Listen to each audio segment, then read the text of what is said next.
আমাদের যে সংকটটা সামনে আসবে, যে আমাদের ছাত্রদের মধ্যে, আমাদের তরুণদের মধ্যে পড়ার আগ্রহটা কমে গেছে।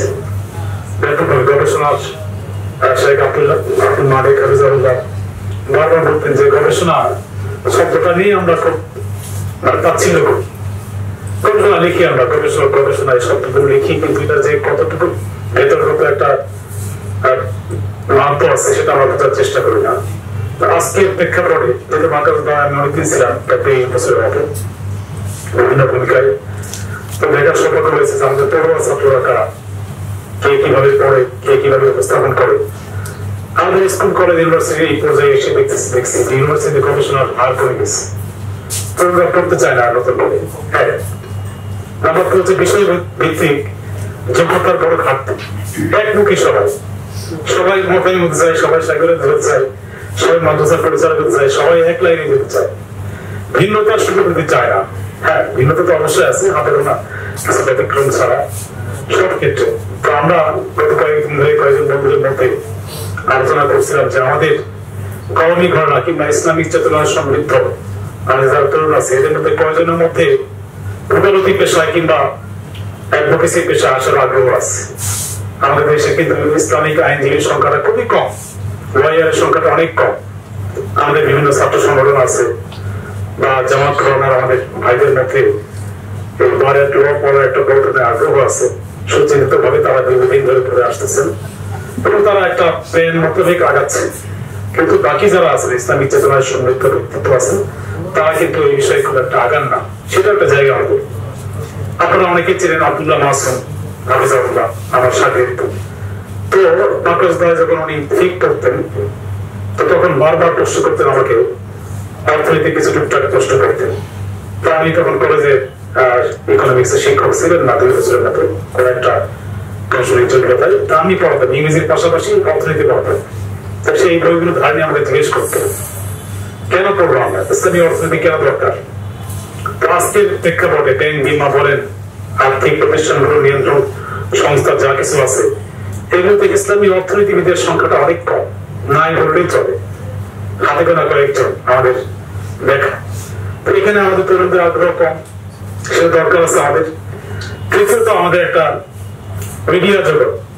আজকে আমি কিছু কিছু দেখি অল্প বিস্তরণ, ধরেন ইনসাফের বয়স কত, তারা আমাদের বয়স কত, খুব কম, 6-7 বছর, 8 বছর, 10 বছর, 15 বছর, এই তো। কিন্তু এটা কি আসলেই সমৃদ্ধ হতে পেরেছে কিনা, আরো বেশি দরকার আমাদের। মিডিয়া জগতে আমাদের তরুণদেরকে আমরা সম্পৃক্ত করতে পারি, ক্যারিয়ার মুখী করতে পারি, যেহেতু ক্যারিয়ার বাংলাদেশের প্রোগ্রাম। তো সেখানে সুচিন্তিত ভাবে প্রশিক্ষণ দিয়ে একদম ব্যাপকভাবে একটা অংশগ্রহণের আমার স্পষ্ট মনে আছে। আমাদের শ্রদ্ধেয় বড় ভাই শরীফ মোহাম্মদ হাফিজাহুল্লাহ মিরপুরে একবার সাংবাদিকতা একটা কোর্স করলেন, সম্ভবত 2014 সালে। তো স্পষ্ট আমার মনে আছে 300+ প্রশিক্ষণার্থী অংশ নিয়েছিল প্রথম দিকে, এত আগ্রহ। তো সেই 300 জন সাংবাদিক আমরা খুঁজে পাই কিনা আমাদের। তো সেই ক্ষেত্রে আমাদের একটা প্রস্তুতি দরকার আছে। তারপরে আমাদের তরুণদের একটা বড় ধরনের স্কোপ হচ্ছে জায়গা সেবামূলক কাজে।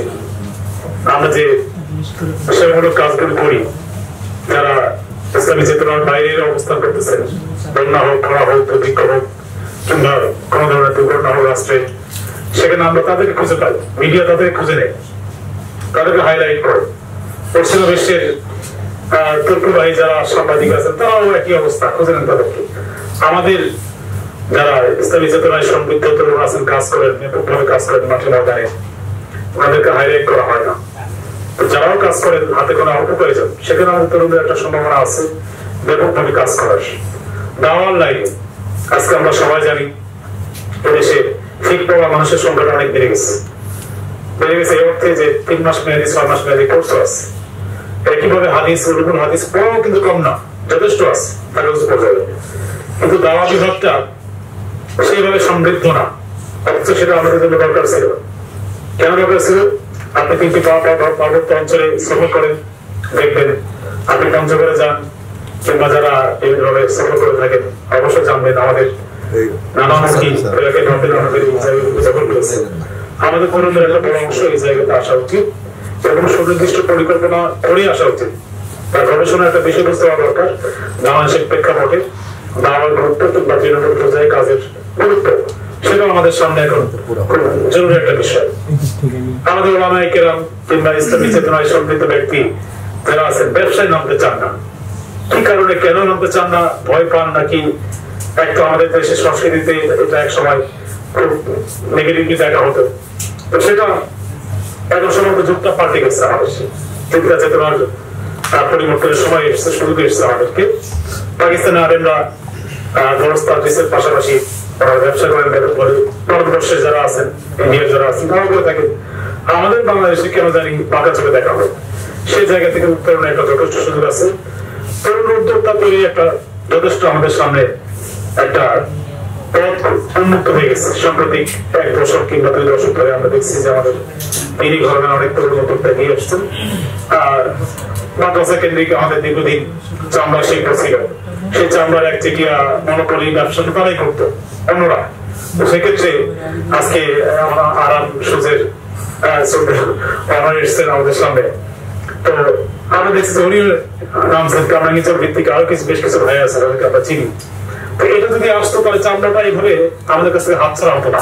অর্থাৎ আমরা নিজেরা এর থেকে কি করতে পারতাম, একটা ব্যবসায়িক দৃষ্টিভঙ্গি আমি সংকেত করছি, যেহেতু আলোচক অনেকে আছেন। তো সেই বিষয়ে আমাদেরকে এগিয়ে আসা দরকার যে চামড়াটা যেন প্রতিবেশী দেশের কাছে হাত ছাড়া না হয়, আমাদের কাছ থেকে আমরা আমাদের এই বিজনেসটা চালু করতে পারি কিনা। প্রযুক্তির ক্ষেত্রে আমাদের তরুণদের একটা ব্যাপক সম্ভাবনা আছে। আউটসোর্সিং তো স্কুল কলেজ ইউনিভার্সিটি ছাত্ররা কেমন শুরু করেছে, অথচ সে আউটসোর্সিং করে কিন্তু বেঙ্গালুরের একটা ব্যাপক অর্থনীতির একটা দ্বার উন্মুক্ত হয়ে গেছে।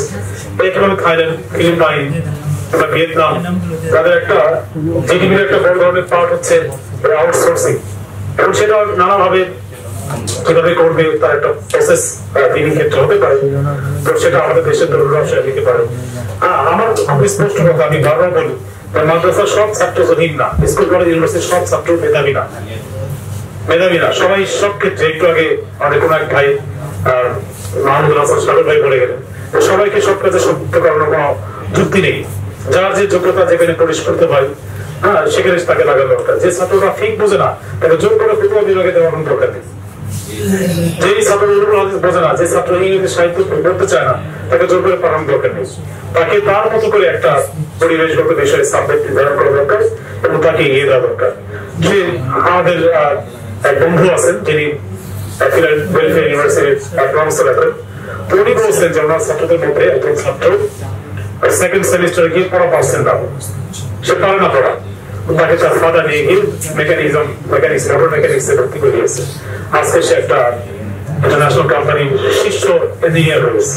তার শখের জায়গা এটা একটা। যাকে যার শখের জায়গা, যার যেখানে তার দক্ষতার জায়গা, তাকে সেখানে প্রোভাইড করা আমাদের জরুরি।